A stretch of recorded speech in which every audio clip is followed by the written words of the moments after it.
Magandang gabi mga kaibigan. Sa paglalakbay namin dito sa Tagaytay, nakarinig kami ng nakaibang tunog. Takot! Tara, samahan niyo ako. Tanungin natin mga tao dito kung may natin sa dito. Ma'am, Magandang gabi po. may narinig pa kayong mga kakaibang tunog dito sa Tagaytay ngayon? Yun nga, ako nakatingin sa langit. Grabe kasi yung tunog, parang narinig yun eh. Ano naman? Narinig yun. Oo, narinig mo. Wow, grabe, sobrang laka.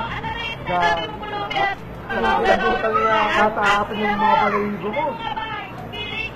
Ayun na. Kala ko tubang bansa lang yung ganyan. Grabe ito. Grabe.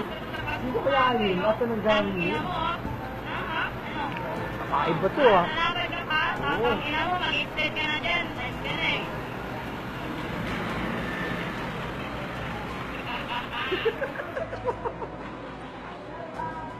Mga kaibigan, pasensya na sa aming paglalakbay. Salamat sa inyong pagsama sa kakaibang karanasan. Maraming salamat.